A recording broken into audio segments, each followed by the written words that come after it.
Mi nombre es Horacio David Reyes González, estudiante del 11º cuatrimestre de la carrera de Ingeniería en Sistemas Productivos, y represento honorablemente a la Universidad Tecnológica del Valle de Toluca, UTVT. Es para mí muy grato participar con el género literario Crónica. A continuación, les hablaré de un tema sumamente importante en la historia de nuestro país, un tema el cual nos deja muchas enseñanzas y reflexiones sobre la importancia de la igualdad de género entre hombres y mujeres, que es el derecho al voto de la mujer.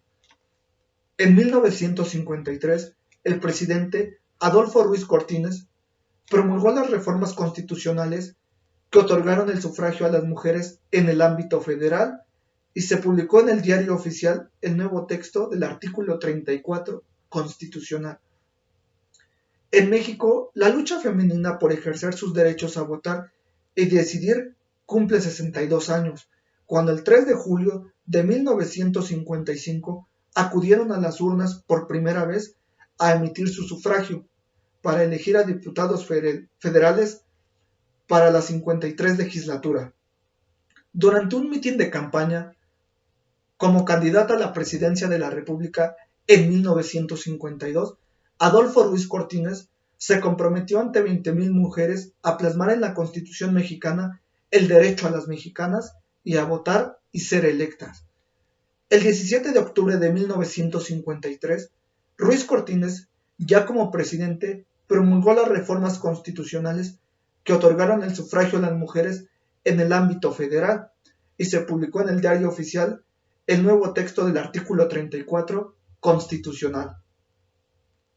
De esa manera, en 1953 se reconoció su derecho para elegir gracias a su organización y participación en los foros feministas, demandando sus derechos a los ciudadanos, destaca la Secretaría de Educación Pública, SEP.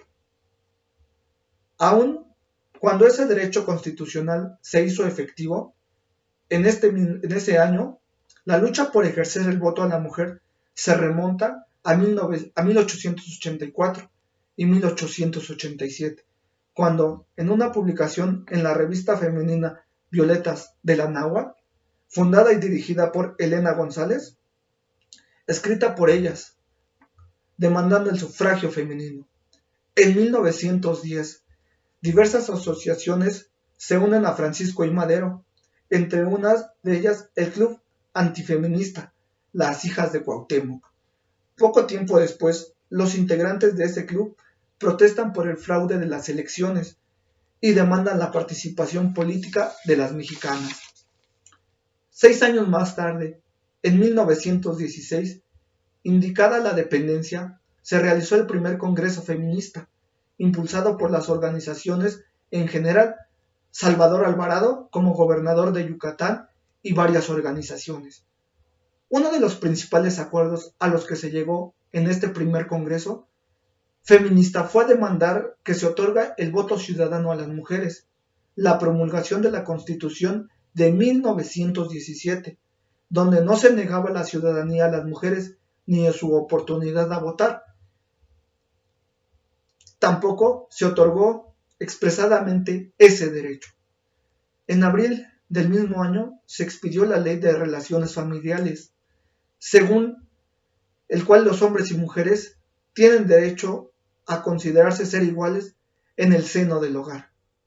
Del 20 a 30 de marzo de 1923, la sección mexicana, la Liga Panamericana de Mujeres, convocó al primer Congreso Nacional Feminista, en el que se reunieron en la Ciudad de México con más de 100 delegadas de este país. Entre sus principales demandas en materia política fueron la igualdad civil para que la mujer pudiera ser elegida por los cargos administrativos y el decreto de la igualdad de género, y la representación parlamentaria por las agrupaciones sociales. Como resultado de dicho Congreso, el 13 de julio de ese mismo año, el gobernador de San Luis Potosí, Aurelio Manrique, explicó el decreto en el que se concedía a las potosinas el derecho a votar y a ser elegidas en elecciones municipales. En Yucatán, Elvia Carrillo Puerto fue la primera mexicana electa diputada al Congreso local por el Quinto Distrito, el 18 de noviembre de 1923. Sin embargo, después de desempeñar su cargo por 2 años renunció debido a las amenazas de muerte que recibió. Tiempo después, cambió su residencia a San Luis Potosí y fue electa a obtener la mayoría de votos, pero el colegio electoral no reconoció su triunfo. En 1935, por primera vez, las mujeres participaron en votaciones internas del Partido Nacional Revolucionario, PNR, creado 6 años después, y entre 1935 y 1936, mujeres del partido oficial conformaron el Frente Único Pro Derechos de la Mujer, junto a los militares o cercanas del Partido Comunista. En 1937, el presidente Lázaro Cárdenas invitó a la Cámara de Senadores la iniciativa para reformar el artículo 34 constitucional. Por primera vez pasó a que las mujeres obtuvieran la ciudadanía, la cual fue aprobada un año después. Una iniciativa del presidente Miguel Alemán, enviada a la Cámara de Senadores el 24 de diciembre de 1946, en el que se adicionaba en el artículo 115 constitucional, se establecía que los cómicos municipales participarían las mujeres en igualdad de condiciones, al igual que los varones. Esto es el derecho a votar y ser elegidas. Dicha reforma entró en vigor el 12 de febrero de 1947. El 17 de octubre de 1953 se publicó en el Diario Oficial el nuevo texto del artículo constitucional. Son ciudadanos de la República los varones y las mujeres que, teniendo la calidad de mexicanos, reúnan, además de los siguientes requisitos, haber cumplido 18 años, siendo casados, o 21 si no lo son, y tener modo honesto de vivir. En 1953 se reconoce el derecho al sufragio femenino gracias a la organización y participación de las mujeres en foros feministas y derechos ciudadanos.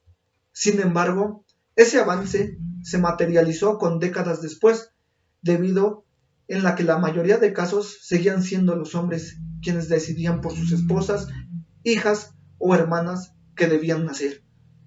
Sin embargo, ese avance se materializó 2 décadas después, en las elecciones del 3 de julio de 1955, las mujeres acuden por primera vez a las urnas a emitir su voto.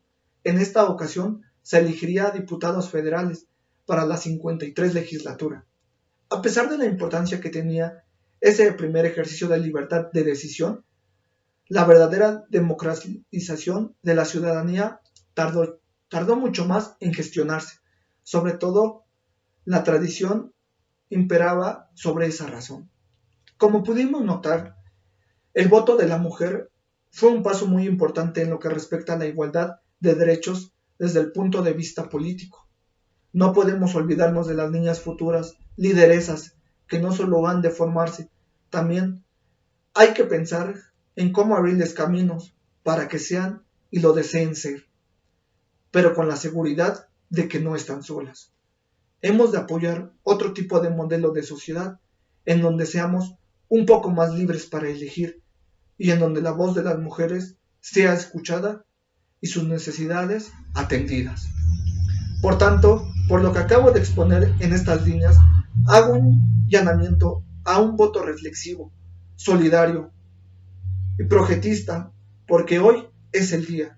El voto de las mujeres es algo cotidiano en las sociedades democráticas. Si escucháramos que a alguna mujer se le impidió ejercer su derecho al voto, nos sorprenderíamos enseguida.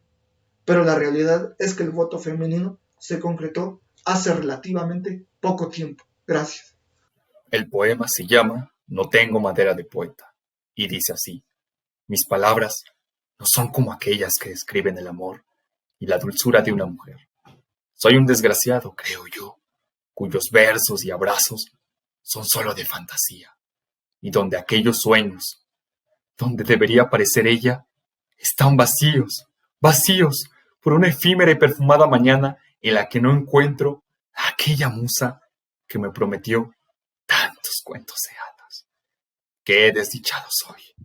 No es fácil decir, pero he de olvidar mi nombre y las tardes que pasaba con ella, mirando el cielo estrellado por un lente que arrinconaba mis emociones más sensatas. Pero aquí estoy, solo, indiferente y desolado, con una daga esclavizada por el tumulto sentimiento de guerra y por aquella bala de hambre y de verdadero sentimiento que grita en mi interior. Soy yo quien te habla, mas es mi sombra quien siente, pues ahora estoy muerto y mis amantes son solo un sueño que atesoro en mi muerto corazón. Gracias. Lágrimas de sangre.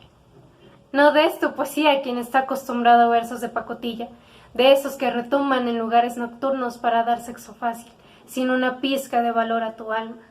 Deja de escribir poesía para aquellos que recién aprenden el abecedario, que no tienen el vocabulario suficiente para entender tus palabras y que ni siquiera se toman el tiempo de averiguarlas. Deja de escribir prosa para la persona equivocada, porque cuando llegue la correcta, habrás utilizado todas las palabras del diccionario que solo te recordarán a tu fracasada inspiración. Pero recuerda siempre sentir. Permite que tu corazón siente cada maldita puñalada que le dan, deja que sangre y que se desmorone, deja que le pida el tiro de gracia al verdugo que lo quiere destruir. Siente cómo juega con el cuchillo alrededor de tu corazón, siente cómo le hace pequeñas llagas, escucha su risa, le divierte tu dolor. Saca tu cuchillo y encájaselo en el pecho, y que su último pensamiento sea que mientras él jugaba, tú estabas creando el plan maestro para que sin ninguna duda apuntaras a ese lugar acorralado por costillas para ponerle fin a su miserable vida.